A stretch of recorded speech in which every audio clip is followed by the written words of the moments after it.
my freaking god, guys. This is probably one of the biggest days for One Punch Man fans in a very, very long time. This latest webcomic chapter that One put out last night is easily the best chapter that has come out for One Punch Man, period. I'm talking about like the manga and the webcomic, either one. We finally get to know who the Mad Cyborg is, or I guess who he's not. We finally get to know who the real mastermind behind all of this, like all this evil stuff that's been going on in the background, like the organization, Drive Knight, Metal Knight, all of it. We get it all revealed in this chapter. And I know for a fact that it's going to take a ton of you by surprise because many people did not expect something like this to happen, except for maybe a few, but we'll get to that in a minute. Not going to waste any time here. We're just going to get straight into the webcomic chapter. Let me just make myself a little smaller here. You guys do not care about seeing me, of course. You want to see what's going on in this chapter. So if you guys remember in the previous one, I mean, the Hero Association has been fighting against this massive swarm of robots. Everyone's been trying to figure out where this swarm is coming from. Genos was told by Drive Knight, I believe, or it was implied that Dr. Bofoy, aka Metal Knight, was the one that was behind this because these robots looked very similar to the ones that he created. Saitama eventually appeared at the Hero Association and started taking out large groups of these robots all out at once. And we kind of left off with a cliffhanger over there with Black S telling Saitama that there's one especially powerful one amongst them that's hidden.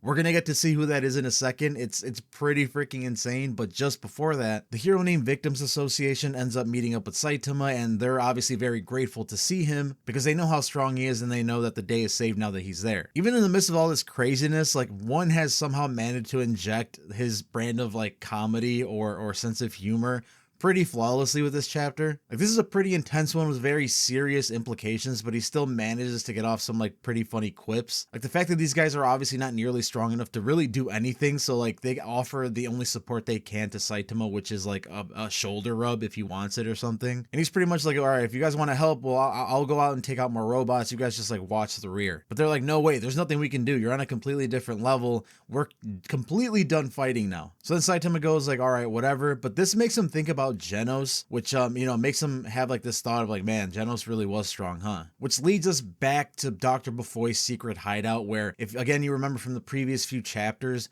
Genos had finally infiltrated Bofoy's lab and pierced him right through the chest and is about to kill him. But as we find out here, much of Dr. Bofoy's organs and bones are artificial at this point, so the blow that he dealt to him wasn't fatal. And he even tries ambushing Genos with his robots, pretty much the same exact ones that are attacking the Hero Association base. But then Dr. Bofoy starts explaining to Genos the truth. The fact is that the robots that are attacking the Hero Association base and have been attacking all these cities were actually cheap knockoffs that were stolen data from his original Metal Knight Pawn series. And in fact, if you guys remember some chapters back, there were also like a different model of robots being sent out that the Neo Heroes intercepted, and those are actually the ones that Dr. Bofoy had sent out to take care of those like crazed robots that were destroying everything. And then Dr. Bofoy says to Genos, I thought this couldn't be the case, but do you really not know anything? I'm the only one who can stop the robot army. If you kill me, you'll have no way left to deal with them. Genos says no, Saitama will be able to take care of it, and that is kind of another segue back to what Saitama's doing at the Hero Association base, as we see this large box that many of you guys have probably seen before or think is familiar, the one that hovers right over the sky and drops a bunch of we don't know what at this very moment. Well, Saitama wastes no time in figuring out what it is because he just jumps to that box and uses another serious move that we haven't seen before, the Serious Squat. This sends the massive black box mothership thing flying away from the Hero Association base with no explosion, nothing. It just like Team Rocket style blasts off into nothingness. Well, we find out what this thing actually ended up deploying was an army of supercharged, many times over enhanced monsters. And by their own account, they're the organization's prized enhanced monster squad. Each one is classified as disaster level dragon. And this is the part that's honestly pretty crazy. They also say just our group alone is stronger than the entire monster association. You're not getting away. So just like immediately like it's nothing, dropping a ton of dragon level monsters that can take out the entire monster association. That just goes to show the insane amount of power and resources the organization really has, and we're going to learn more about them in a minute. But of course, Saitama being Saitama, he just uses two-handed consecutive normal punches, not even a serious punch, to wipe them all out. Then we cut back to the lab. Dr. Bofoy continues to explain, Saitama, I too have observed and understand Cape Baldy's strength. But no matter how strong he is, if there is a delay in information, he can't stop an endless swarm of enemies. I beg to differ, but anyway. Know that this isn't a battle of brute strength, but rather calculation. I'm the only one who can deduce the location of the enemy's headquarters. But Genos is just being hard-headed and says, no, I'm going to destroy this lab and I'm going to kill you and end this conversation. But then Dr. Bofoy continues, unless you're putting on an act, there is a possibility that you're being deceived. Do you truly understand what you are? You say you were remodeled to eliminate evil. This evil you speak of, for whom is it inconvenient? Where does this information you trust even come from? If it's what I think it is, then... And this is when we get a huge, massive, big reveal right here, because we cut back to Saitama at the Hero Association headquarters, and then we see one of the robot pawns speaking to him and saying, I didn't have high expectations, but to think that even the enhanced monster squad, refined through so many upgrades, couldn't even buy me time? Though I managed to collect a fair amount of data, isn't that so? You're in the way of my plan. And then boom, there we go, we get the reveal right here of Drive Knight apparently being the one behind all of this. As we get the panel revealing this, we still get some more dialogue from Dr. Bofoy saying, Genos, you're being fed lies by Drive Knight. He's an AI. He was originally an incomplete AI that I created, but he was stolen and his orders were rewritten. And we're gonna get into a whole conversation about this exact reveal right here. Don't worry, just wait until the very end of the video. Then Dr. Bofoy goes on to explain kind of the origin of Drive Knight, that he had created him and he was stolen, and he had also created him with some kind of failsafe, that meaning that there was no conceivable way that he could harm a human. That's why he hasn't killed Dr. Bofoy in the first place, because he literally was not capable of it. That's why he's been trying to do all these like underhanded tactics, like trying to turn Genos against him, send cyborgs at him, send monsters towards him. Drive Knight had to find a way of indirectly killing Dr. Bofoy, because again, he had that failsafe or that lock on his AI that didn't allow him to harm humans. And along with this, Dr. Bofoy also reveals that he is mere moments away from decrypting where all this stuff is coming from and finding the actual location and the true culprit, the puppeteer of everything that's happening here. Pretty much the true mastermind that's been behind all of this from the very beginning. And we will get the reveal of who this is at the end of this chapter. But then Genos starts questioning Dr. Bofoy and asking him, like, why didn't you do anything? Why didn't you help out when all these people are dying and all this destruction is being caused? And Dr. Bofoy was pretty much explaining what he explained to Child Emperor like 1 or 2 chapters ago, where he pretty much says, I can't think with emotion here, I have to be calculated. Sure, some lives are going to be lost, but humanity is not going to be wiped out. If I was someone to act on pure emotion like this, then he would have taken over the world a long time ago. I'm pretty much saying that he is the only one that's keeping this from happening, keeping this hidden true evil from taking over the entire world, because that's their very intention. And at the very end of explaining all this, he gets some kind of like ping to his brain. I'm not exactly sure how he gets the information, but apparently he has finally located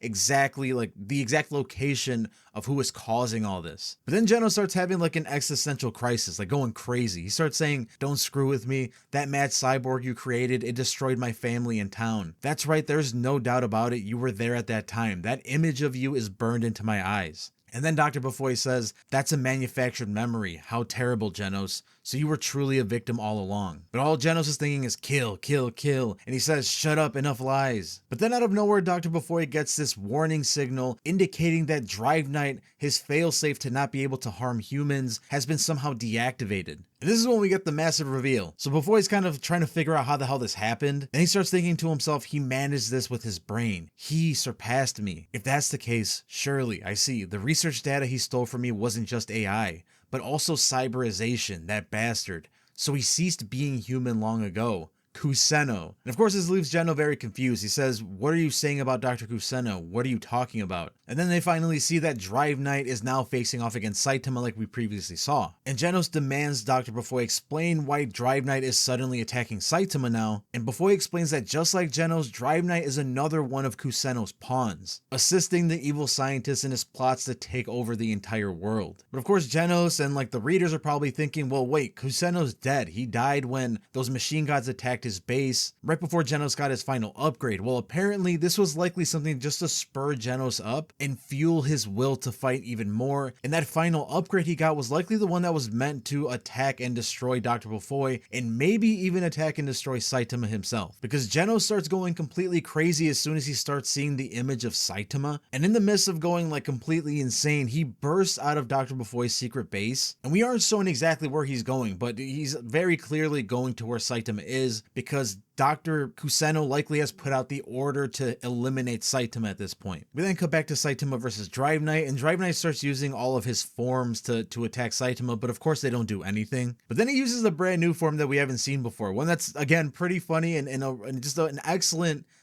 example of how one can just flawlessly inject a form of comedy into these like super serious moments, but not make it seem like they're being shoehorned in or something. Drive Knight goes on to explain a perfect form achieved by incorporating the secret biological data of King, who is said to be the strongest living being on the planet. Tactical transformation King. Pretty much nothing happens, and it seems like some kind of malfunction is happening. And it turns out that the data that he got from King was from some gym that he rented out that he's currently working out at. And of course, we know that King is actually just a weak, regular human. There's nothing very strong about him.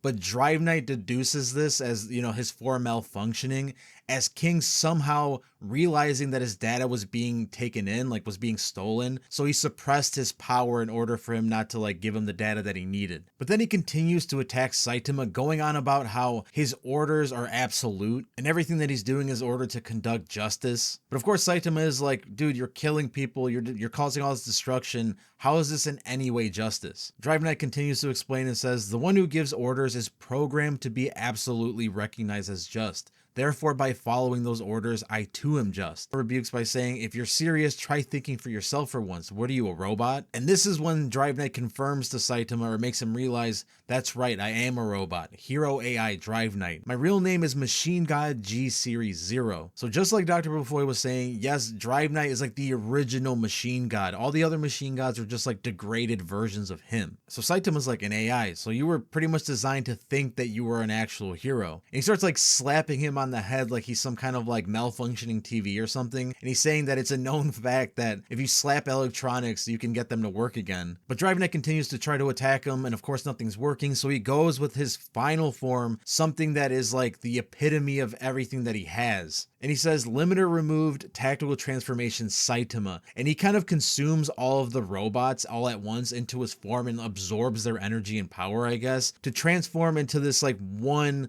singular super powerful robot being. And he goes on to say, I can feel something inside me. Is this myself? It seems like he's somehow gaining sentience at this point. I'm not exactly sure how this is, but he says, thank you, Saitama. And Saitama just responds, sure, whatever. And he says, I have now become special. And he continues to try to attack Saitama with his like super powerful maxed out form. Apparently he'll be destroyed in the process as well, but as long as he does damage to Saitama, his goal will be fulfilled. And he decides to do one more punch, Saitama full max genocide punch. But of course, it doesn't do anything, and Saitama, which ends the chapter, completely destroys him and seemingly killing / destroying Drive Knight. Now I don't know if he's fully dead, if that's the last we ever see of Drive Knight, but man, what a freaking ending to an insane chapter. Now there's a ton to unwrap here. Like I'm probably gonna have to make a completely separate video just talking about all this. But of course, like the first thing, the big major reveal here, that Dr. Kuseno is actually the evil one behind everything. Now, in my previous video on the webcomic a few months ago, now I know this might seem like a stretch, like I might be reaching here, but genuinely what I think is that there's a very good possibility that Dr. Kuseno is actually the one that's the true evil one, and the one that was after Dr. Bofoy's brain and his technology. I actually had predicted this. I thought it was like a far-fetched, like harebrained idea or theory that I had like a, you know, I had some kind of reliability that it would be true, because there were signs throughout the manga that Dr. Kuseno was like much more fishy than we had anticipated, or than many people thought. Like if you guys go back and read chapters of the webcomic and even the manga, back when in the beginning of season 2 of the anime, technically it's like around that time frame, where Genos fights that machine god, the one that's meant to fight King, he ends up bringing the scraps of it to Dr. Kuseno to use it to upgrade Genos' body. And Dr. Kuseno looks at this piece of machinery, and it has some kind of, it's like he's like drawn, shrouded in some kind of like mystery or even malice. And he tells Genos, like, Genos, where did you get this? And I always thought it was super, super weird. But like in season 2 of the anime, they didn't really convey it the same way. So I feel like many people kind of overlooked that part. But if you go back and read the manga and the webcomic, it's drawn in a much more sinister way. And that was like the first time that I realized, like, man, like, what's up with Dr. Kuseno? It seems like there's like more to him than is being let on. So I made a prediction in that video that Dr. Kuseno might actually be evil, and I've always thought that Drive Knight was like the actual evil one out of Metal Knight and Drive Knight, but I never could have fathomed that they were like working together, or technically Kuseno was controlling Drive Knight. And I guessed in my previous video of the webcomic that the AI that Dr. Bofoy was speaking of in that chapter was likely Drive Knight, but I feel like many people could have deduced that. Someone that deduced it like 2 years ago, and like hats off to you, my friend, is Zonin. I'm sure a lot of you guys already know who he is. He's another big One Punch Man YouTuber, bigger than me, to be honest. And he completely called it so long ago. Like, a lot of his theories end up coming true. So again, hats off to you, my friend. You nailed this one out of the park. I'm also very happy myself that like my priors were confirmed that Dr. Kuseno was actually evil. I thought maybe I was just kind of like from such a drought of One Punch Man content when we weren't getting any webcomic or manga or anime, that I was just like theory crafting a little too much. But you know, apparently the signs were there. Like, an incredible, amazing writer planted these seeds long ago, and they're finally bearing fruit at this moment. A perfect example of the seeds being planted here is that during this part of the conversation, Dr. Bofoy mentions that he's probably listening right now, and then we get this like zoom in of Genos' ear and his earring, of course. And it's honestly pretty crazy that I saw on Reddit today that like at some point Murata was asked a question, do Genos' earrings serve a purpose? And Murata, and this was years ago, said they do have a purpose, but it's a secret for now. So like literally, again, one isn't just like creating this stuff out of thin air. This was all planned for like forever, you know, since the beginning of the series probably. And the earrings that Genos was wearing were like pretty much listening devices that were recording everything that was going on. So that implies that Dr. Kuseno knows a ton about Saitama, like more than anybody else knows, like pretty much just as much as Genos, if not more. Now, again, I'm going to create another video that's like dives deep into all of this stuff, like digging back to like all the appearances of the organization in the manga and the webcomic, and all the various instances where Dr. Kuseno was implied to be like low-key kind of evil, because again, the seeds were planted, they were there. But we'll leave it here for now. There's still a ton of questions to be answered, of course, but let me know what you guys think in the comments below about this, you know, what you think about this insane chapter.